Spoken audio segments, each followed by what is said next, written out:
Okay, second by Ms. Bambro. All those in favor of adopting the agenda as amended, raise your hand or signify by saying aye. Aye. Okay, unanimous, the agenda is adopted. First item on the agenda is public comment. Could a member of staff bring me the first sheet? Thank you.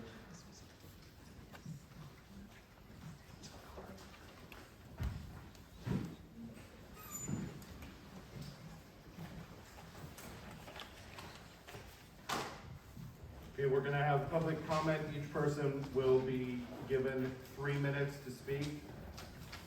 I will give you a warning at 15 seconds, and then your time is up. Let's please be respectful of each other's time. The first person on the list is Charlie Upchurch. After that, there's a name that is a challenge to read. John Elliott. John Elliott, okay, thank you. Sorry. So, Mr. Upchurch and then John Elliott. My name is Charlie Upchurch, and I reside at Go ahead. 145 Tillman Lane, and I would like for y'all to pass the vote tonight, to go ahead and vote in November. It's November. Have this election in November. Like a lot of people have stated, that they're gonna be unrepresented, you know, for possibly 7 months, 6 or 7 months. Whereas they could, with that vote, they would only be represented for between now and January 1st. There we go. Thank you. After Mr. Elliott is another name. Gordon Roden. Gordon. Okay. I did not say Gordon Roden, but Gordon Roden is up. Thank after you Mr. very Elliott. much. I appreciate it. Okay, you're welcome. All right, sir, your time begins now. Okay. Well, first I'd like to thank y'all for serving on this board. I've served on it for 8 years and as a member and as chairman. And I know what a difficult task y'all have. But I want y'all to really consider the people of the second district not being represented for 7 months if you make this this vote come off in March. I'd like to see this vote happen with our regularly scheduled election and save money, and it is doable according to Ms. Sosby over there. I know it may be difficult, but you know, that's not a part of the equation that y'all have in front of you. I mean, as far as finance goes, I mean, we have to take care of that. That's all I have, really. Thank you. Thank you for your time.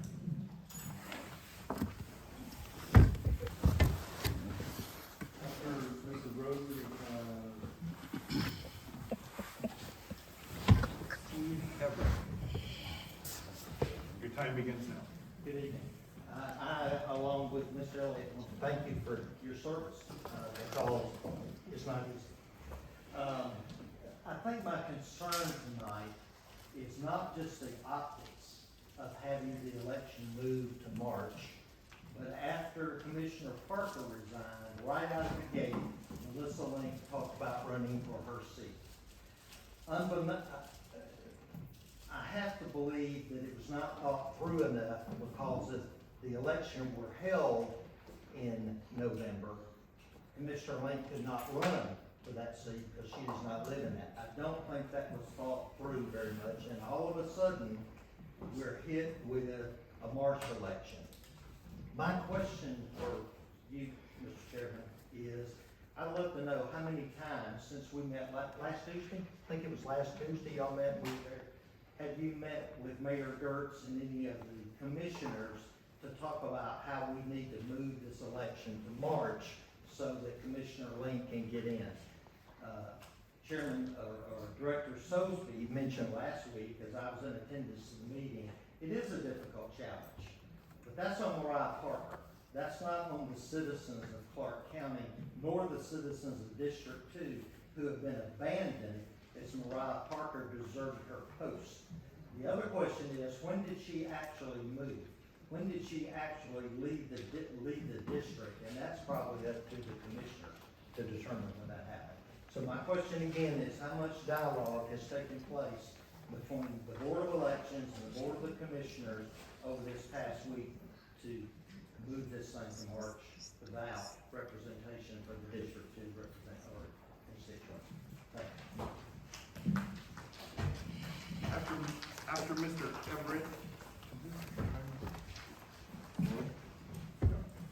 Mr. Everett is Linda Krutke. Mr. Everett. Sorry. Doing multiple things here. Oh, please, clear the timer. Multitask. You are Mr. Everett, your time begins now. All right, sounds good. Thanks everybody for having me here today. Thank you guys for all of what you do and trying to help the county and everything. It's a challenging position, a difficult decision upcoming right now. You guys get paid to make the difficult decisions, right? And so that's why you're here. And at the end of the day, right? Make that big money. At the end of the day, you know, as some of the other folks have spoken, the optics of moving this into the March timeframe look very, very bad for the county. And you look at the scenario where the county attorneys have opined about certain things, and yet they're the beholden and serve at the masters of the commission and the mayor. And so there's a direct conflict of interest there. And it's important that you guys, right, as individuals and independent holders of our rights, you know, stand up and do what is right. And the right thing to do, which was announced early on when Mariah Parker said she was going to resign, that ACC.gov said the election was going to be on November 8th. Okay, now somebody changed your mind. And that really reeks of partisan politics, and we don't need any more of that here in Athens. You guys need to stand up and do what's right. Thanks a lot for your time. Thank you for your input. Thank you.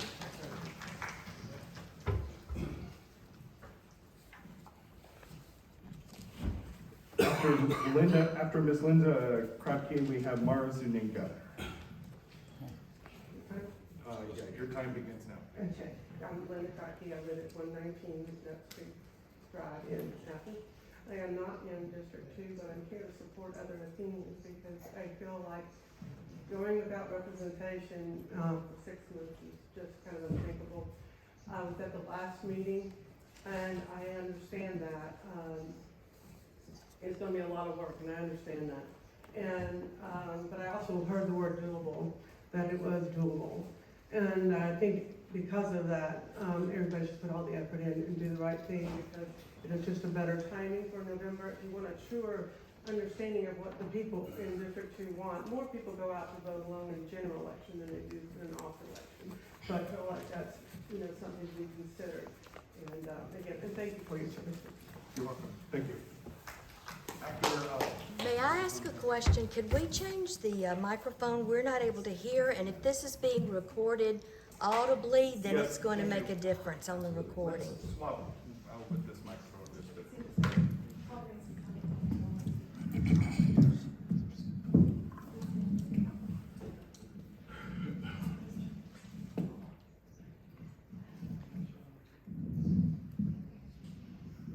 After Ms. Zuniga is Pat Bates.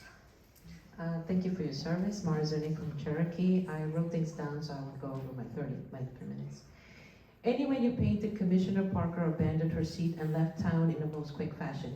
Leaving town and abandoning her seat seemed the most plausible to Ms. Parker. Her inner circle and young white liberal fan club knew that her hero story would be better, and thus her friends Chris Dodd from the Legal Nerd and Blake Odd from the Flagpole once again cherry-picked a story to make things look good when they were bad. The Inner Circle fan club and the biased media sought to remedy an act that the public doesn't know probably arose from legal actions bubbling and waiting to erupt due to improper behavior by Ms. Parker. She had been warned not to do it, but did it anyway. But now you have a problem in open seat. If you have a special election as told by the governor that you should do, it would put someone in seat that may not agree with the notorious 6 within the local government, of which one of them is Melissa Link. This is not a conspiracy theory, as Mr. Blake implies to the people through his biased reporting. An actual or credible journalist would report all the facts. But this is not about disenfranchising Melissa Link's followers, the few followers. It's about actually leaving people without any representation for months for the sake of keeping Melissa Link in the inner circle. A commissioner who has brought division to Athens by talking bad about UGA students as if they were all alike, calling all football players rapists, of which some are black, and calling anyone who thinks different than her a fascist or a Nazi. You, the Board of Electors, are entrusted with keeping voting laws and people representing. Do what must be done to not have even one person go unrepresented. And by that, I don't mean it like Melissa Link or Blake Ott, that her people didn't get to have a choice in who would be the representative, but rather meaning having no one to represent members of District 2 at all, for the sake of having Melissa Link run in March. Say it for what it is. The local government wrote a resolution for a March election, not because it had any power. It wouldn't persuade the Board of Electors to have a March election. There have been ifs and buts to make sure this goes to March. You weren't put there in your positions to be politicized. If you have to borrow machines, pay money to make sure no one goes without representation, then do it. If not, then you are working with the inner circle and are politicized. Because the true spirit of Athens does not agree with folks going without a voice, not given its history. So please, vote with a proper conscience to give everybody a voice and have everyone represented. Even if one person goes unrepresented, that's undemocratic. Everyone should have a voice at all times. Thank you very much. After Pat Bates, we have Rachel Hudson. Mine's short and sweet. I'm just in agreement with everything that these people are saying of why we should have this vote coming up during the general election. And I concur with everything that's being said, all the different angles that are not, doesn't sound honest. I just want our government to be honest again. And it's just horrible that we have gotten where it's so political and not with integrity. And our country was based on the Constitution and on integrity and truth and honesty. And we need what's best for our country again. Amen. And we need what's best for Athens and these people that live here. Thank you. Amen. Thank you. After Rachel Hudson, we have Joan Roden. Rachel Hudson, 250 Tremont Circle, and I don't live in District 2, but I do agree with having a November election. I think that although no taxation without representation was meant for the federal, I do believe that that applies here. That is very important, and that's why they said that then. And unless you're going to give District 2 tax breaks of some sort for not being represented, then it should be in November. Thank you.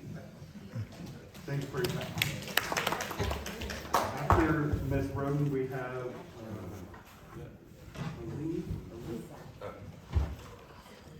What you got, Charlie? I'm just writing the names of how they vote. Alyziy.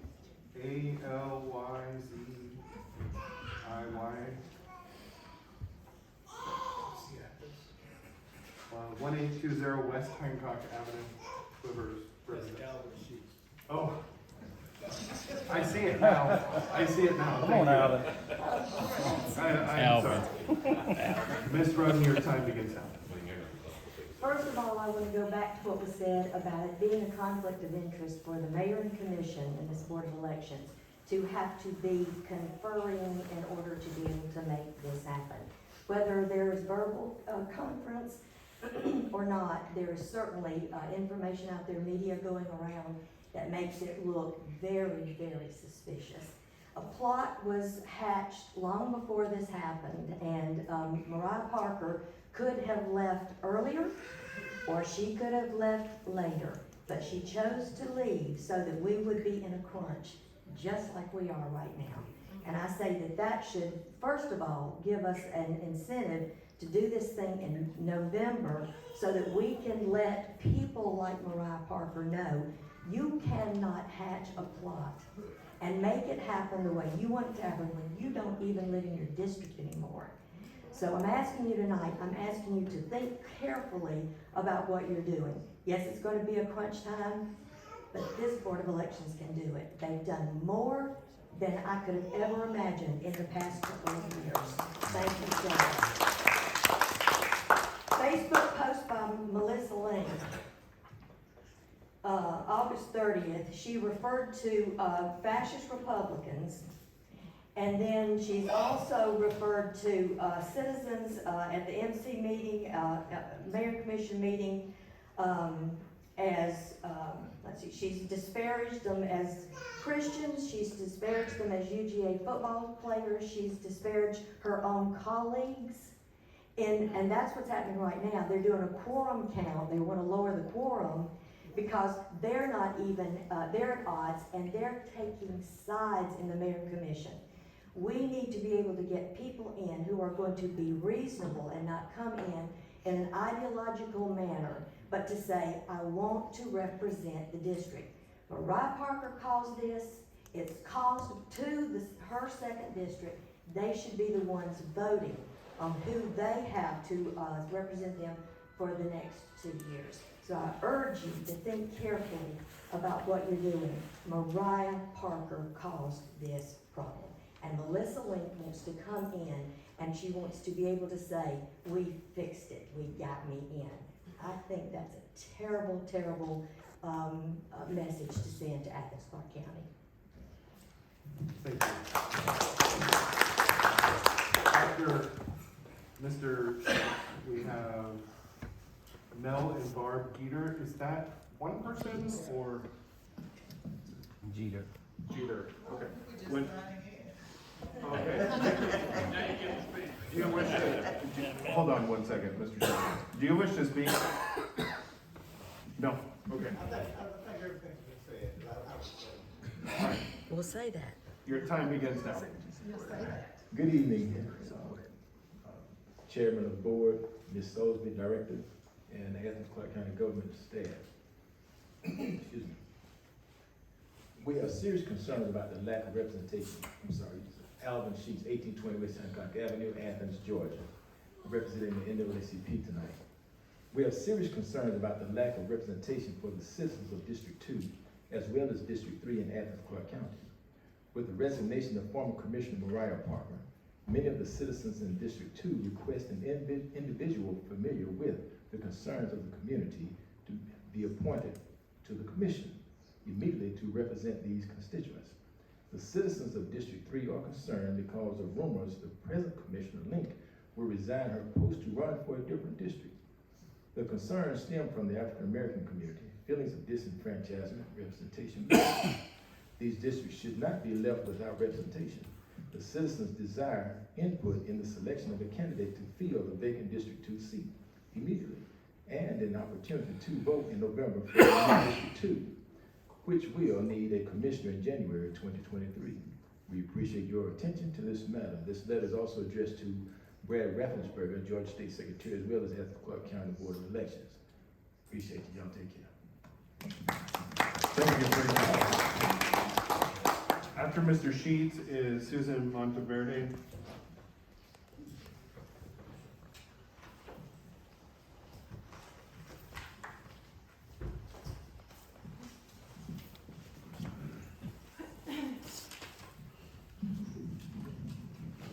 Hi. Your time begins now. Thank you. Thank you. Susan Monteverde, Millburn Place, Athens, Georgia. I've given you all a handout of the timeline, and the problem you have before you is that Commissioner Parker left. We all know that. Leaving District 2 without representation. This has nothing to do with redistricting, although certain political groups want to make it so. I made this timeline to illustrate what needs to be done and when. Even the November election will leave District 2 without representation for 2.2 months. That's if you have a November election.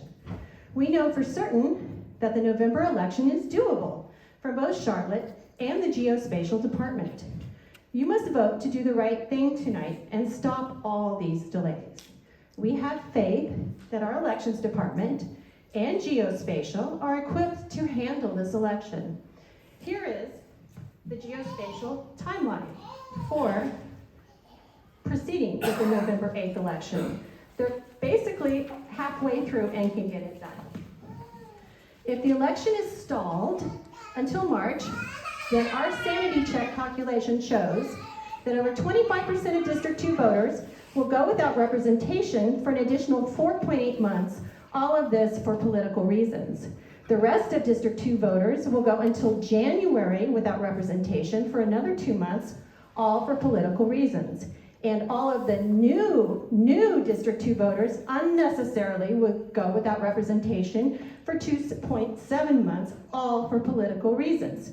In addition, a runoff election is anticipated in March, adding another month for new District 2 voters to go without representation. This second election will double cost. This board's decision should be based upon facts and data. The role of this board should be to maximize voter representation without any emphasis as to who the representative is. It is not your job to pick candidates for elections. The right decision is obvious. Vote to give all the people a representative as quickly as possible, and vote to hold this election as soon as possible, which is November 8th. Thank you.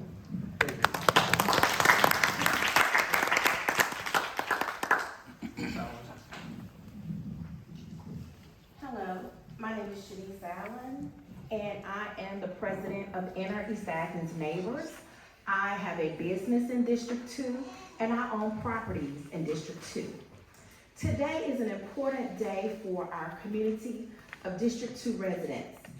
Current District 2 are the people that have been left without a commissioner.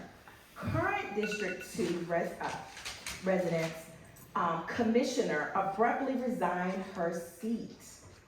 Again, current District 2 are the people that have been left without a commissioner for about 22 days.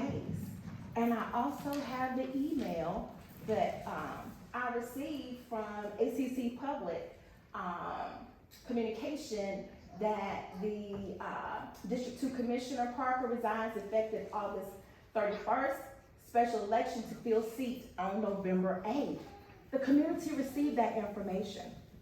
The governor accepted the resignation of the District 2 Commissioner and called for a special election of the current District 2 seat. The mayor and commissioners have put out a resolution to confuse the public. That's right. And to bully your board. That's right. They want everyone to believe that they are calling a March 2023 date and that it is best for all. Best for who? Their current Commissioner Link, who will be unseated in January. Pushing the election to March will allow her to run under the current District 2 lines. All of a sudden, this special election that is for the people of District 2 that lost their commissioner on August 31st has all of a sudden gave this special group of commissioners an opportunity to keep a seat and preserve their vote. Screw everybody else. The residents of District 2 do not deserve to be punished again and not have representation until March 2023. Do what's right. Vote for a November 8th election to preserve the focus and the reason that we're having this special election, because the current D2 lost their commissioner. She resigned. The people need help, and we need representation now rather than 7 months from now. Thank you for all of your hard work, and I want you to be able to go home tonight and sleep with a good, fair conscience. Vote for the people, not the politics. Thank you.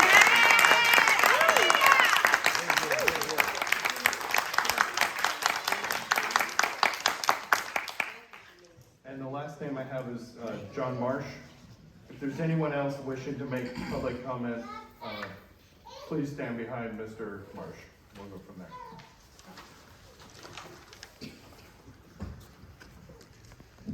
Hi there, Your John time Marsh, begins now. 310 Holman Avenue. For the last 2 decades, I've worked with the Board of Elections and all of that, trying to ensure that we have confidence in our vote. And I think that is the thing that is very important, and once you lose confidence, it's very hard to get it back. And so what I'm very concerned with here is that there's already a perception that an election is trying to be pushed towards getting a particular candidate in there or whatever. Whether that is real or not is immaterial, it's the perception that is a big problem. Now, I'm one of these people that would be affected by this in a way, in that I was in the old District 5 and moved into District 2. Nothing has materially changed for me. Every election that I could legally vote in, the candidates that won those elections are still in office and will remain in office. The only people who have been materially affected by this are the people in the old District 2. If we try and move this thing to March and open it up to the new people like me, well then what about the people that were in an old odd district and moved into Districts 4, 6, 8, and 10? You see, things have been different, and we really need to make sure that everybody is treated equally.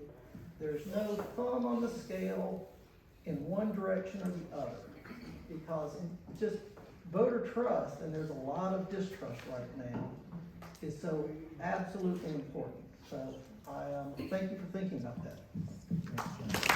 Thank you. Once again, anyone else wishing to make comment, please come up to the microphone. Good evening. Could you state your name and address, please? My name is Mary B. Bagby. My residence is 1442 East Broad Street, Athens, 30601.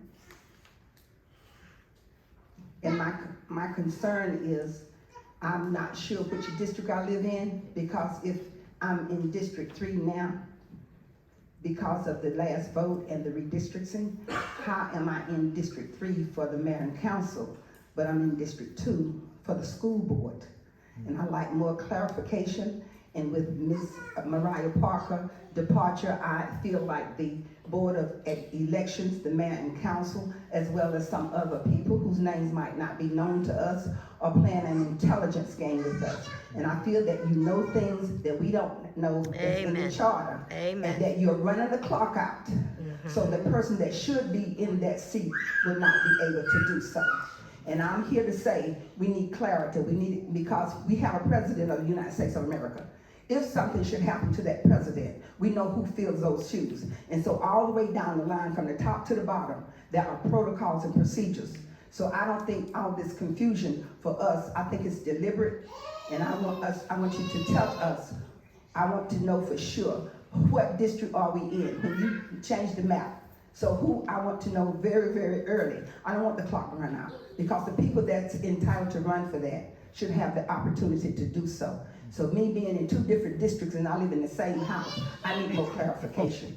Also, when we voted, when they changed the district, the election committee said that they couldn't give me a card to tell me where I lived and what district and when I was supposed to be voting. They said it had to come from the state, and that's not true, because I've always gotten a card from the Board of Elections. So there's a lot of things going on in this city, a lot of corruption.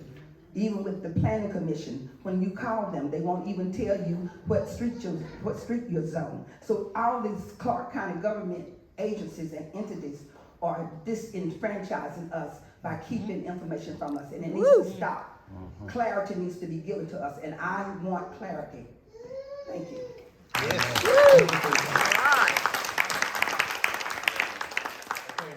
this is the final call for public comment. Okay, we will move on with the agenda.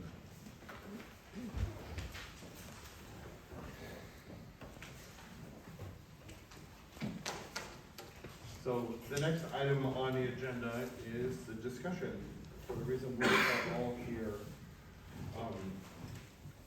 Mr. Secretary, I didn't catch our amendment to changing that. Could you read what we changed? I had heard the motion was to call for and vote on a District 2 special election due to a vacancy. Is that what the language was? Okay, thank you. So that's the next item on the agenda. I think what we're gonna do is just go down the table. I think you should get volunteers, then everybody will be comfortable. Okay. Instead of being pinpoint. That's fine. Would anyone like to go first?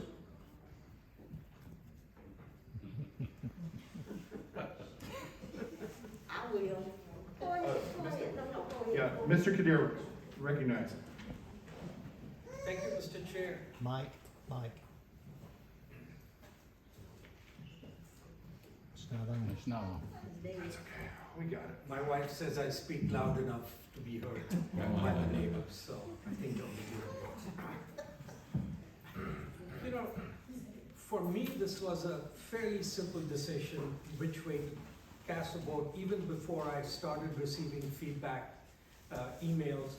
Just so you all know, before I came here, before the meeting, I had 2 emails supporting November elections with district lines, 3 supporting November elections, and 13 supporting March election. It does not necessarily mean, you know, they represent the entire district.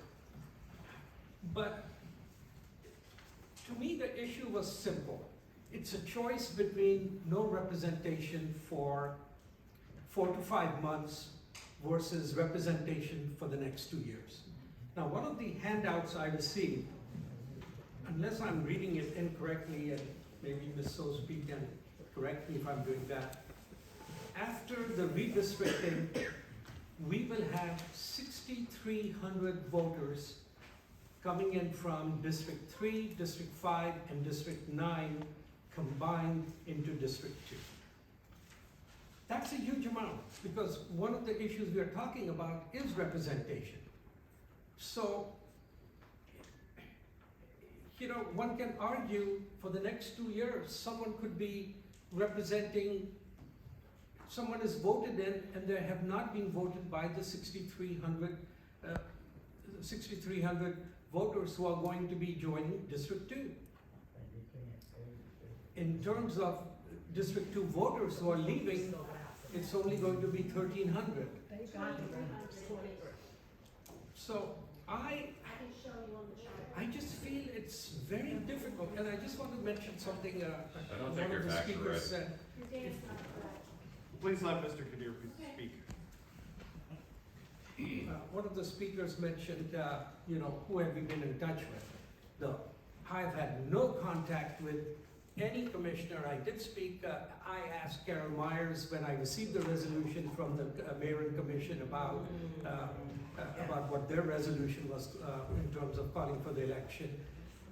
She said it was 8-0 and somebody was absent at that one. I think it was Ms. Thornton.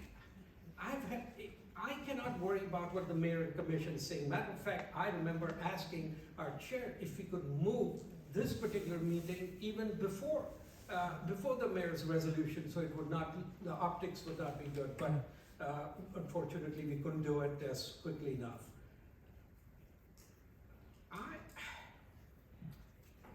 I feel for the fact that we won't have representation, but I'm not quite understanding why District 2 will not have representation. This is not a one person. We'll have a commission.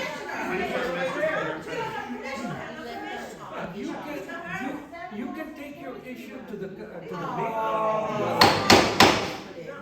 Let Mr. Kadir speak, please. I mean, it may not be fair, they may not have a voice. By the way, having a commissioner at a voice there, we would not be having some of the issues with tenants ejection. So even having a commissioner, that did not solve that problem. So the point I'm making is that there is a workaround for the loss of that commissioner. We can approach other commissioners, whether all of you agree or not. They may not represent you as well, and I'm not sure one commissioner's voice is going to change that point. But to me, the number one issue is that 6,300 people coming into that district, it's hard. And Mr. Marsh just spoke of confidence in the vote. And the two issues that I looked at was one from the legal point of view. Our attorney said either way, we may be able to defend the situation. Either way, we may have someone filed a suit against why this is illegal. And the other one is administration. Yes, Ms. Sosby did say that if we have to, we can come around doing it. But for those of us who work this day in, day out, and especially if anyone was here who actually worked on the election 2 years ago, I just think it will create a massive confusion to have one voting booth here coming out. They don't know whether they're in District 2, they're in District 3, or where. Then they're being asked to go to another booth to vote for for this particular District 2 commissioner. I just think that's a massive confusion. And it's just very difficult for me to fathom how we can get around that one. I cannot worry about whether Melissa Link wins, and to be honest, I'm not even sure I like Melissa Link. But that's a situation here, it doesn't matter. I cannot worry about what the mayor and commission says, I cannot worry about who's going to win or who's going to win. I'm worried about the integrity of the election, and I just think trying to do it in the next 6-7 weeks and going back to the, and even then we'd have to decide, are we going to use the new lines, are we going to use the old lines, and then we don't have the equipment yet, and setting up the equipment. I just think it's a massive task, and I cannot in good conscience, ask. I'm sorry, it's, that to me is the final straw. Well, Please respect Mr. Kadir, you had your chance to speak. This is not a discussion, this is a public meeting. It don't matter. You don't matter. You're not smart enough to figure it out, these two, is that what you're saying? That's okay, I understand your sentiment, but I just am feeling the integrity of the election is at stake, and Do you have that's a what representative? bothers me more Do than. you have a commissioner? If the governor, Thank you, if Mr. the Kadir. Would governor anyone- ordered, why are you all going against? If the governor already gave his okay. Thank you, Mr. Kadir. The next person that wishes to speak, may, the chair will recognize them. I would like to speak, please, and I would like for y'all to be courteous enough to listen to me. Whether I say what you wanna hear, or whether I say what you don't wanna hear, please be courteous enough just to listen to us. Y'all do the same for us, be courteous and listen. I ask you to be courteous enough. If you want to talk with me when we leave, that's fine.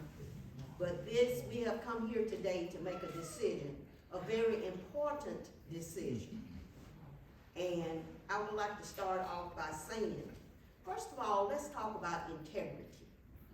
Because for me, integrity says that every person that is registered to vote and has a will to go to the poll should have an opportunity when there's a possibility of an election. I also want to reference our Athens-Clarke County Board of Election mission statement. We all know the residents in presently, because I'm of the opinion, let's take care of 2022. And when 2023 gets here, we'll take care of 2023.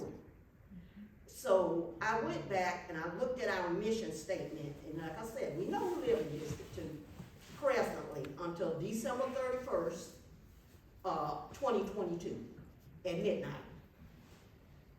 Us, the election office, the BOE shall maximize voter and community participation as we ensure access to free and fair elections and protect the integrity of the election process.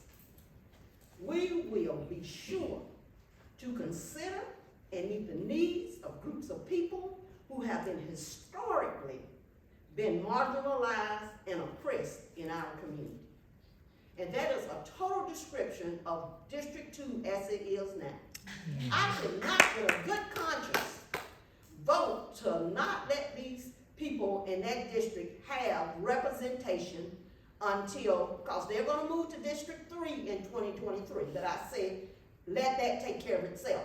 But for now, they don't have no any representation, and until December, midnight, December the 31st, I don't wanna go ask your commissioner to do me a favor. You know, that's like for me 400 years ago. We were brought over here and we were told we were gonna be taken care of. Same thing. I don't want to be taken care of. And look at the optics. I'm telling my fellow board members, look at the optics. We're gonna be the laughing stock of the state of Georgia. Because the people that live in that district have been marginalized. I've been voting since 1969. And I came to Athens when I was 8 years old. And black people and people of color and poor people have been marginalized for the last 60, 70 years. And it's a shame that in 2022, these people are still going to be marginalized because somebody don't want them to vote.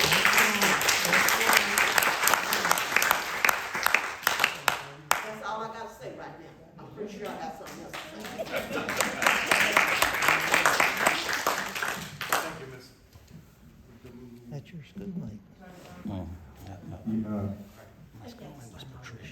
Oh, okay. Thank you, Ms. Fambro. The next person that wishes to speak may be recognized, Ms. Till or Mr. Shirley.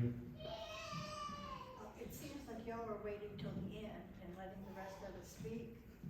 So I'll be brave and I'll go next, because obviously, you want to go next. I'm being respectful as the chair. Use the microphone, please. We cannot hear you.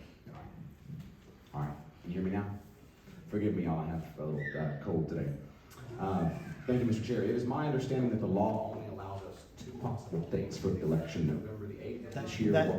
Hey, Adam, that mic doesn't work, get the other one. Yours hers good? Hers works real good. All right, how about now? Yeah. Good now? The law is pretty clear that we only have two options, November the 8th or March 21st. We don't have any, we can't do December, we can't do January, it's gotta be this or then. According to GIO, their online tool, District 2 currently has about 13,397 residents as of the census. As is the case with 2 out of every 3 of us in Clarke County, 7,500 of them now live in new districts, District 3 and District 9 in this case. 4 months ago, those 7,500 people joined the others in Districts 3 and 9 in electing their commissioners that will take office in January. They secured their representation. That part of the current District 2 has representation waiting for them on January the 1st. If we were to hold this election using the district lines that are expiring at the end of this year, each of those 7,500 people would end up getting a second vote for a commissioner taking office in 2023. One person, one vote is a very important thing to me and all of us in our elections. One person, two votes is not what we want. That's what would happen if we were to use the current district lines. The new District 2 consists of a little under 4,000 residents from the existing District 2, plus about 9,000 other residents. 4 months ago, those 9,000 other residents did not get to vote for a commissioner because District 2 won't be up for a normal election until 2024. That means if we held this special election using the current district lines, for 2 years we would be denying 9,000 residents a say in which person represents them. If we instead hold this special election using the new district lines, all 4,000 residents from the existing District 2, who also live in the new District 2, will get to elect their commissioner. The 9,000 other residents in the new District 2 will get to elect their commissioner. All residents will have a commissioner in 2023 that they were able to vote for. For those reasons, I have to support using the new lines instead of the current lines. On whether to hold it in November or March, like all of us, I want to see a commissioner elected to represent the residents of District 2 as soon as possible. However, a November election would place a too great burden on the election staff, the candidates, and most importantly, the voters. Staff has made it clear that holding this in November is just barely within the realm of possibility. Creating ballots would require an extremely quick turnaround from the Secretary of State's office when they are themselves fully involved in preparing for the election and have caused us a months-long delay already this year once with the precinct cards. Logistics for staffing, equipping, and facilitating the election need to be hammered out. Though our staff are amazing, everyone has their breaking point, and well before that breaking point, each of us starts to make mistakes. As they themselves pointed out, such an incredibly demanding task will result in mistakes. I worry those mistakes will inevitably affect not just this special election, but the general election that will be happening at the same time. Candidates for the commission usually have months to learn about the position and to explore the feasibility of running for office. They have at least 74 days usually between the end of candidate qualifying in March and election day in May. Calling this election for November with qualifying ending September 28th will give candidates barely 1 week to make that decision, whether to run or not, and only 41 days to build a campaign, staff the campaign, and get their message out. Such constraints make it harder to seek office for many of those who otherwise might do so. Finally, most importantly, voters would be harmed by a November special election. As staff has described, those wishing to vote absentee would have to apply separately, regardless of their application status for the general election. None of them know this and would have to be informed of this. Those voting in person would have to go to a second separate area to vote in the special election, and they would have to know this area was for them. They would only have 41 days to learn who was seeking to represent them and to decide among them. For all these reasons, Mr. Chair, I am in favor of calling a special election in March 2023 using the new district lines. Thank you. Thank you, Melissa. Thank you, Mr. Shirley, for your comments. I can go, or Ms. Till, or Ms. Sept. I'd like to recognize Ms. Soapsby. Yeah, I think this is a bad, it's dead. Okay, that's better. Thank you, Mr. Shirley. Ms. Till, would you like to go? I'm happy to go, or I'd like to recognize Ms. Sosby. Sure, I'll go. Okay, Chair recognizes Ms. Till. I'm assuming it's working. Yes. I feel like my position on the board is not to decide what I think is best, what I want, what's best for you. I feel like, I'm trying not to cry. My position is that I'm here to serve you. And these 6,200 people that are going to move into the new district or out of the district, or all the numbers that Adam mentioned, people are always displaced. The only thing that's constant is change. These districts constantly change. Every so many years, the lines are redrawn. People know where they live, people know where they vote.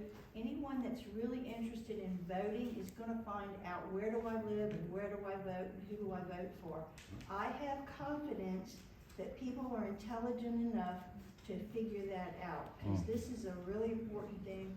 Because people that are your commissioners, people that your governors, your president, these people decide what's gonna happen to you every day, whether you have a big dollar or a little dollar, whether you can go out without a mask, whether you have to wear a mask, whether you, everything that you do is decided by someone else, so you need to be represented. I see that as my job. I'd like to ask Director Sosby something, because I think I understand this, but I want to be sure I understand this. I have a chart that came from the Board of Elections, and on Commission District number 2, Mariah Parker, last election date was 2020. Her election term starts and ends 2021 through 2025. So my question would be that this election that we're having is to replace the commissioner that resigned. So if we have an election in November and John Smith is elected by the people in District 2 to represent them on November the 8th, how long and when would that commissioner's term last? When would his term end? Director Sosby. 2024. Yes. Wouldn't he replace Mariah Parker's term, which goes from 2021 through 2025? Yes.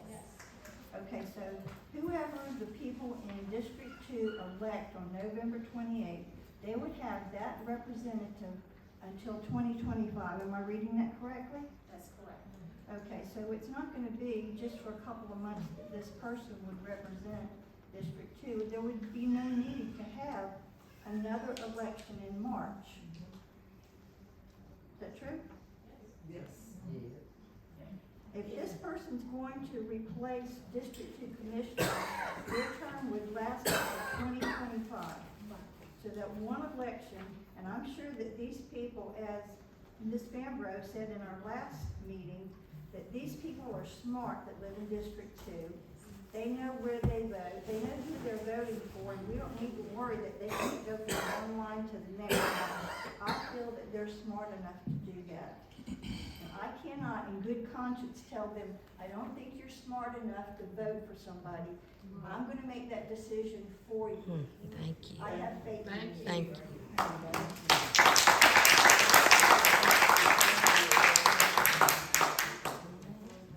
The chair recognizes Director Sosby. Yes. Or let me say something first. Yes. So first of all, I'm being respectful to my fellow board members, why I am not speaking. But my stance is solely based on many of the things Director Sosby is going to share with you. She has a lot of helpful data and information that has influenced my decision. As everyone knows in this room, I was appointed by the Democratic Party. I am taking that piece of this out of my decision making, okay? Because I believe in the integrity and the confidence of our election, okay? So I'm gonna turn over to Ms. Sosby and then I will comment further. Do you want to use this microphone or that one? That one's not working. It's not working. Hold on.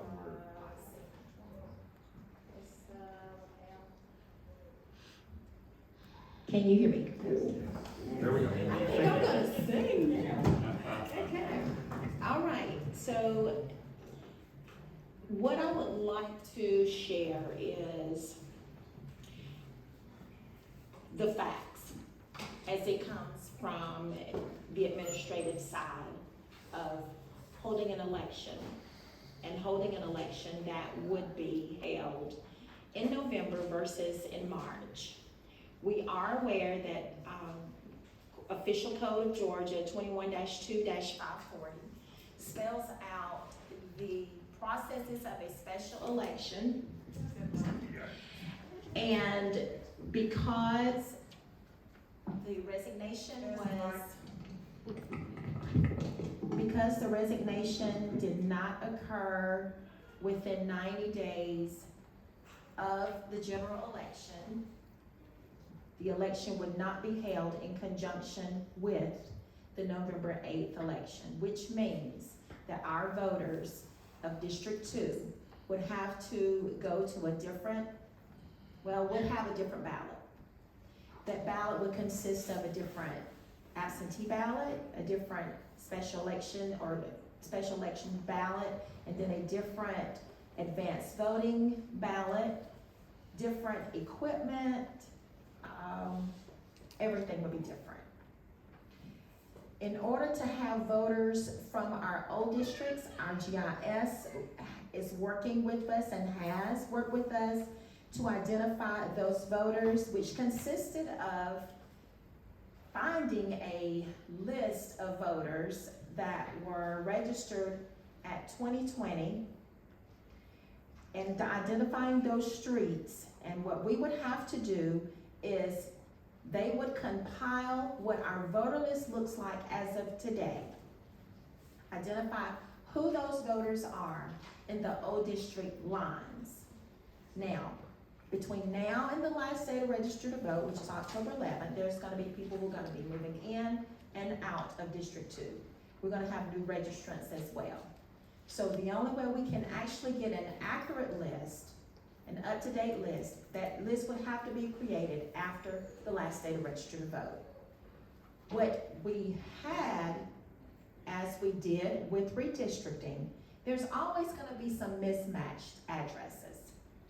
It's due to the fact that when a person registers to vote, they will spell a street differently than the way it's listed on the street index. So that particular address is kicked out. Then it has to be manually investigated and researched to determine which particular precinct, commission district, state house, senate, and so on. You also have addresses that are split where apartments are split. There's a line that goes down through an apartment, so you have to determine which apartments are on which side of the street or which particular district boundary. As well, as I mentioned in the previous meeting, there are streets that are considered boundary lines that divide the commission districts. That has to be determined based on the house number, as well as if the house number is in the upper part or lower part to determine the commission districts. Right now, the commission districts are what was passed through the redistricting process. We don't have the information that shows us the voters who are in Commission District 2. There is no way to go back and track that. That is not something that is saved. You have a paper list, of course, but that paper list is an old list. If I pulled Commission District 2's paper list from the last time Commission 2 was elected, it would not be the same people. So how do we determine who would be eligible to vote in that election? And as I stated, you would get a list of voters from the Georgia voter registration system, throw them into the streets that were gathered by Commission District 2 through our GIS department to create a list. Now, you mentioned that in 2018, we filled Commission District 2 by 13 votes. Can you imagine 13 people not being on the list because of us not being able to get an accurate list? 13 votes is how Commissioner Parker was elected in the election where she was contested. Those are the kind of errors that I want to avoid. And in order for me to avoid that, I have to go with a concrete list of voters that we can already determine which is what is on the voter list as of today. The Georgia voter registration system, I'm sorry you can shake your heads, but I can't go in and manipulate a voter list. If I did that, am I being true to my voters to say that I'm gonna put all of y'all in Commission District 2? Because you say you're in Commission District 2? Not based on what we have in our system as Commission District 2.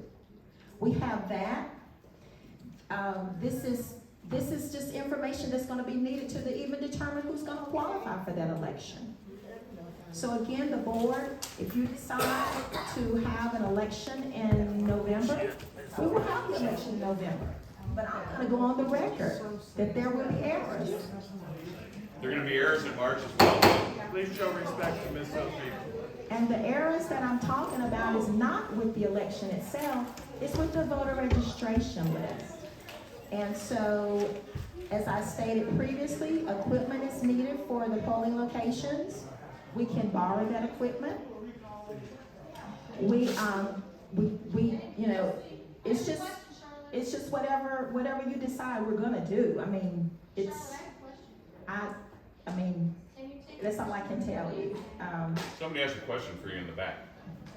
Director? I'm not the chair.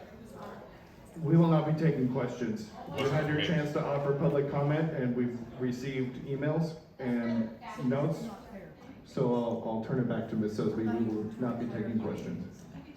But you are welcome to speak with us after the meeting. I'm happy to meet with anyone for as long as they wish. No questions, I guess. Fixes it. So the timeline, if there is a November election, special election called, we will have qualifying September 26th through the 28th until noon. I will submit the ballot content to our ballot builder on September 28th and have our ballot finalized by September 30th. We will receive our absentee ballots from our printer. I did verify that on October 4th. Absentee ballots and early voting will begin. So differently from our absentee ballots for the general election, those ballots will be available on October 11th. But for the special election, absentee ballots will be available October 17th. So we will start early voting the same day and on October 28th. And then we will certify the election on November 17th. So it's doable then? I've always said the election's doable. I've always said that. But I do want to go on record that it's gonna be, it's more room for error. And it's doable because that's your job. It's because that's my to job. conduct an election. Yes. It was easy, But to anybody could do create it. a voter list, I don't have that ability. What the Georgia voter registration system has, I don't have that ability. Ms. Till has a The question. Georgia voter registration has a list of those voters, and Secretary of State, do they have, because the cards that these people receive as to precincts and school districts all come from us to the Secretary of State, so they should have a record of those voters also, shouldn't they? What the Secretary of State's office has is what district I am assigned to as of now. The system does not show what district I was assigned to prior to redistricting. So the Secretary of State's office sends those voter cards to our office. They print our voter registration cards. They send them to us, and then we send them to our voters. So what happens when I show up to vote? I'm checked in at the voter registration system. It identifies that I am a registered voter. It then identifies what districts I am to vote in. Now, if you use the old lines and the system says that I'm in Commission District 2, does not mean that I will get to vote in that special election. If I am in Commission District 2 previously, which is going to be referred to a list that will have to be manually compiled, that will determine if I'm to vote in Commission District 2. So a voter can show up and say, I looked on my voter page, and my voter page says that I am in Commission District 2, and I demand to vote in this election.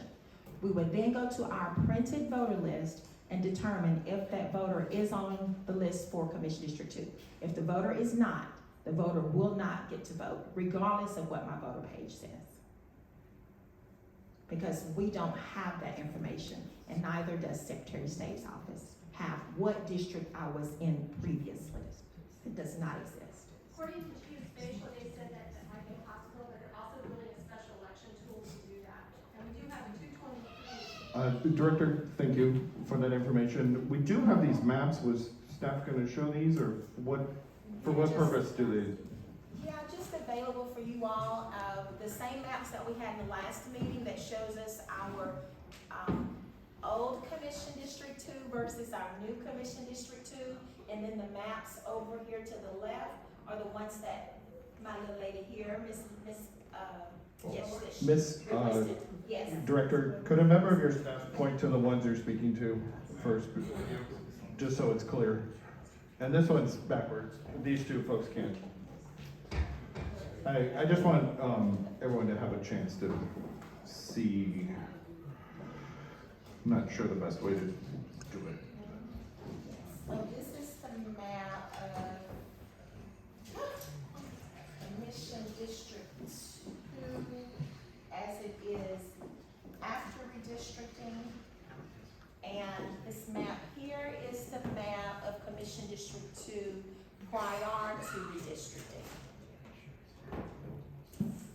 And if I may point out that from the old lines, Here's the microphone. yes. From the old district, the precincts of Winterville Train Depot, the Tennis Center, Howard B. Stroud School, Lake Park, Transit Multimodal, Memorial Park, and Fire Station number 7 are in Commission District 2. From the new lines, same as what I mentioned, only Howard B. Stroud and Lake Park will vote for Commission District 2. In addition to Clarke Central High School, Oglethorpe Elementary School, and Chase School.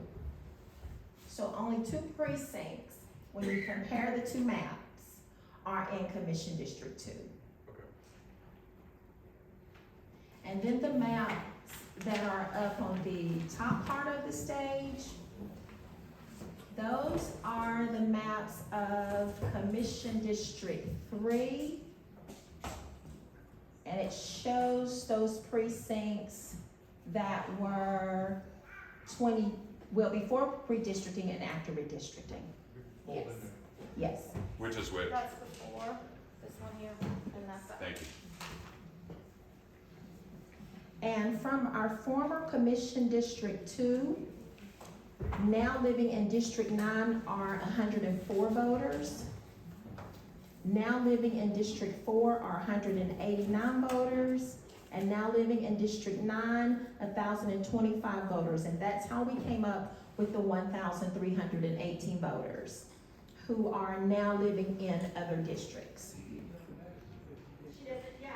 Then we have, this information came from our GIS department, and we're running a margin of error of about 3% more or less. So as I stated earlier, this is mostly due to some misspellings of the street names that are listed on the roll and compared to the address points. And again, some sub-addresses matches where it's a apartment number or unit number or such.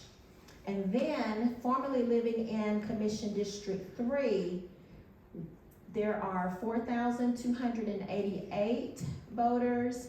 Formerly living in District 5, 915, and formerly living in District 9, 1,107, and that's how we came up with 6,310. And this information is as of 9/15/2022.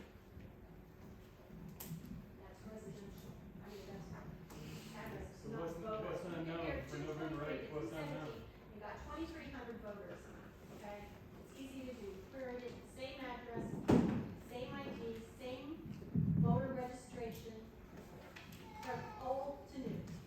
Same, 2,300. Thank you, Ms. Sosby, for that detailed information. And as I said before she spoke, I intend to vote to hold the election in March. And the reason why I intend to do that is because of all the administrative details that go into conducting the election in November.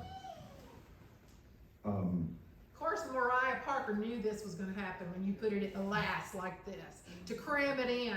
But we Thank can you. take that money that you're Thank gonna you. spend Thank you. in March and get them some extra help. It's not that hard to spend some money to get things At this point, help. the chair will She needs entertain a help. motion. It's doable. She said it was doable. She just needs some help. Thank you. So y'all get Thank some you. money and At get this help. point, the chair will entertain a motion. I had my hand up. I think the fix is in. I had my hand up. Yes, go ahead, Ms. Pembroke. I guess we'll just have to have a runoff. This is hard, guys. Very hard. But listen to me. I got a call a week and a half or 2 weeks ago for Rocky Raffle. He told me he had been in a meeting with Charlotte and some of the other commissioners, and he can name them off today if he wants to. I was not. You were in a meeting. Yes, you were, Rocky. You I told was me not. you were. I was I met with the attorney to go over a document and Oh, but try that to is prepare. request. We're gonna get everything, we got everything we can. Yeah. You called me up and you told me what the spiel was, and I had a feeling that you wanted me to vote for March, but I just can't go out like that. I can't do it.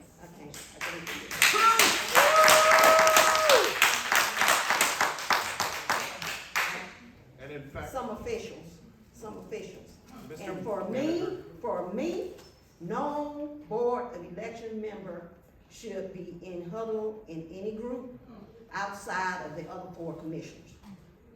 And this is what happened. We're a group, we're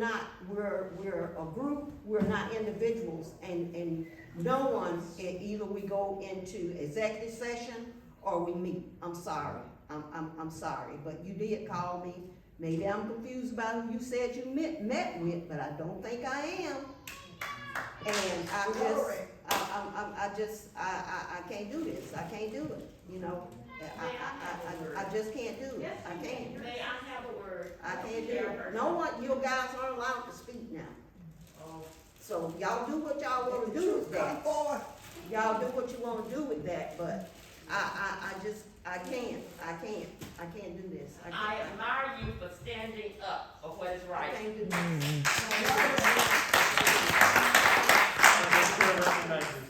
Ms. Sosby. Well, I wanted to go on record that I don't meet with commissioners. There is a standard with our government, and my meetings go with the manager's office, and that's further. I've never, ever, since I've been in this county, have ever met with a commissioner, and I want that on record. I am neutral, and I'll remain neutral. I apologize, but I swore he called your name, Charlotte. And I don't know, I'm just going on what he said. You know, I apologize. I've heard the same thing. I really respect Mr. Raffle, but he has told me that he meets. Can you start? Mr. Raffle has told me, I respect him, I respect all my board members, But he has told me from time to time that he goes and he talks with the mayor and he talks with commissioners. I don't know what is said, but I know he does talk with these people. And I'm sorry if I hurt your feelings, but I Did the mayor appoint you? Is that true? Did the mayor appoint you? The mayor did not appoint me. Well, the Democratic Party did. Excuse me. We won't be taking comments from the audience. I will tell you that let me go on record and say that I am a taxpayer. I am a citizen of this county. It is up to those folks to decide to meet with me. I have met with them individually.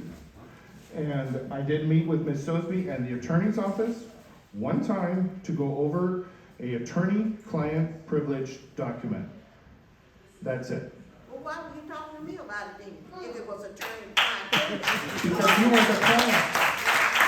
You weren't the client as well. No, if you had wanted me in the meeting, you would put me Okay, in the meeting. okay. At this point, the chair will entertain a motion to conduct the election in March. I so move. Okay, do we have a second? I'll second the motion, but I'm curious about something procedurally. I'll second the motion. Yeah, and then we can speak to the motion after the second. So Mr. Shirley is recognized. Thank you. I'm curious if procedurally, whichever way this motion goes, do we need to specify with more clarity the dates or reference a resolution or anything like that, or is it just enough to be a simple matter of motion? That might be a question more for the attorney's office. Mr. Shirley, there is a resolution that's drafted that has a November date and a March date. So procedurally, if you all, whatever the choice is, then it would be the motion to adopt the resolution, and I would ask that you read the title line of the resolution. Okay. Thank you. Hold on while we pass this on.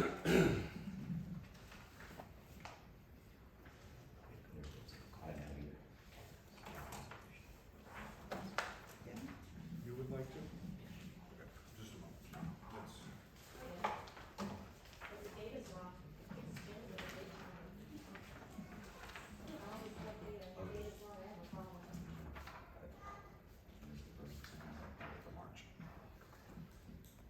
And Director, I'm sorry. does everybody come up? You.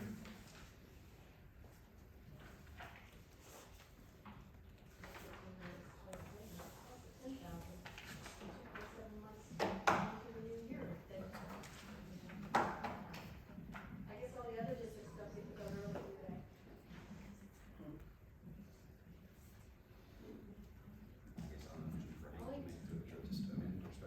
Only those close. The chair recognizes Mr. Kadir. I believe we have all heard all the comments and reasons.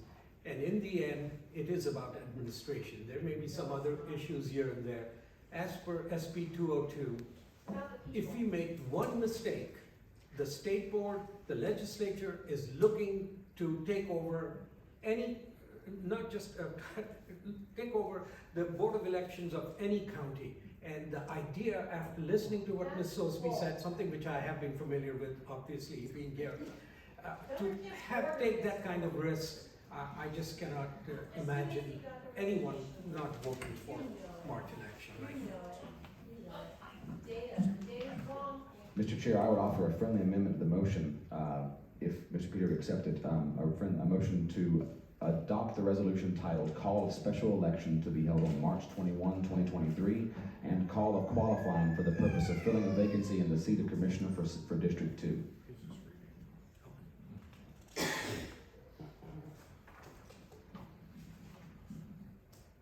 Mr. Kadir, did you accept that friendly amendment? Okay. Mr. Secretary, are you good? Okay. Those wishing to hold the election in March per the resolution that is in front of us, raise your hand or signify by saying aye. You did not ask for discussion. Oh, I thought that was discussion, I'm sorry. Go No, ahead. when you go forward with that, you actually really supposed to ask, is there any discussion before we take the vote? Robert Rules That was or- discussion, but go ahead, please. Yeah. And I want to caution my fellow commissioners here today that if we deprive people of votes, then are we really a board of elections? Who are we? Because the main thing here should be that everyone, when we leave this building, everyone should have some representation through this year at least. And what we're going to do here today will prove what people are saying about certain groups of people and how certain other groups of people are treated by those people. Because I'll be out there saying that myself, because I feel really bad. I live in District 2. Look at me, I'm a person of color. Do you know what it makes me feel like when you take my vote away from me? Yes. Do you understand that?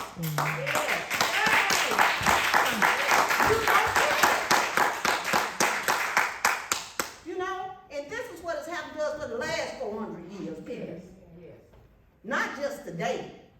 And most of us knew before we got here what it was going to look like and what it was going to be. Because you don't care anything about people of color. Yes. And that I lay at y'all feet. Sleep on it. Sleep on it.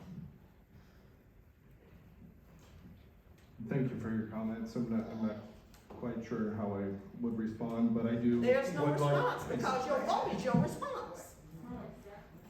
I do feel personally attacked here, though, You and may we are be. here to conduct business, Yeah, we- okay? Yeah, thank you. So at this point, there's a motion on the floor, and there's a second. Is there any further comment? I have one last comment. I feel that transparency in government and in life and associations is more important than anything else. Because if you can't be trusted, if your word can't be trusted, if your heart can't be trusted, then you have no value as a human being. And I believe that many people that have spoken here, people that I've heard speak to me, I don't know that I should use this word, but I'm gonna use it.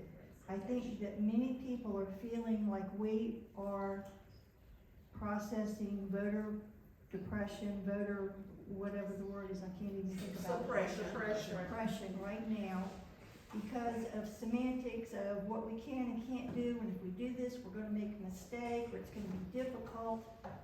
I don't think that that's why we're here. These people have taken the time to attend meetings that we've had, the 6,200, whatever you mentioned that are here or there. I don't know that any of them have been here, but these people want to vote.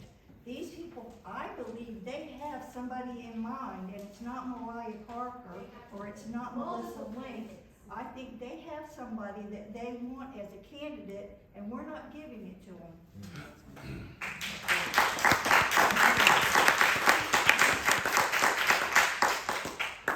Does anyone wish to make any further comment? Okay. So the motion on the floor is to call the election for March 21st, 2023. It's been seconded. All those in favor, raise your hand or signify by saying aye. Aye. Okay, those opposed, raise your hand or signify by saying no. No. No. Okay, the motion passes 3-4 to 2 against.